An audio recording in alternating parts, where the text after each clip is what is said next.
Hi guys, so here is my diagram of a cell. I have the cell membrane, also called the plasma membrane. Um, it protects the cell and it defines boundaries, controls interactions with other cells. It also controls movement of materials in and out of cells. It consists of a semi-permeable bilayer membrane. And it's composed of phospholipids, which are hydrophobic on one end and hydrophilic on the other. So some things can easily pass through while others cannot.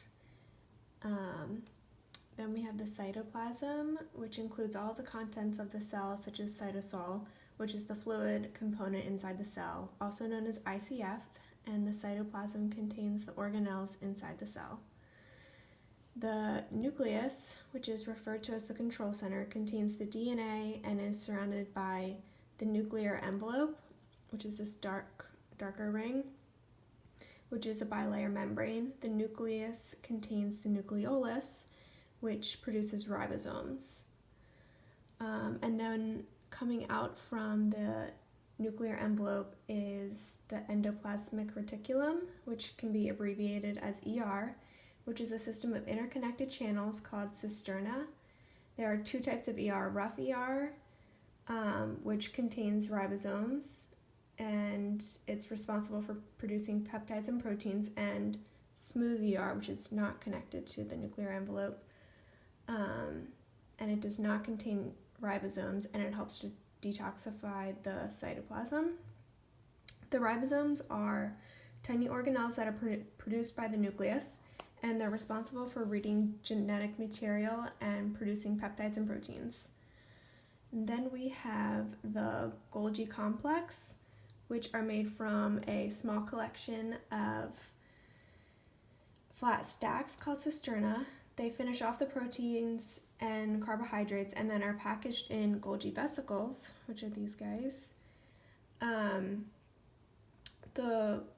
And they're transported within the cytoplasm. The Golgi vesicles sometimes export proteins through the cell membrane in the process known as exocytosis.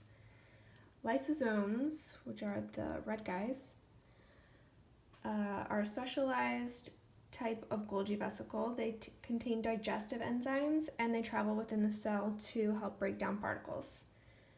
Peroxisomes resemble lysosomes, but are formed by the ER and not the Golgi complex. They help to detoxify the cystole by producing hydrogen peroxide, which breaks down unwanted particles. And then we have mitochondria, which is often referred to as the powerhouse because of their function, which is to synthesize ATP.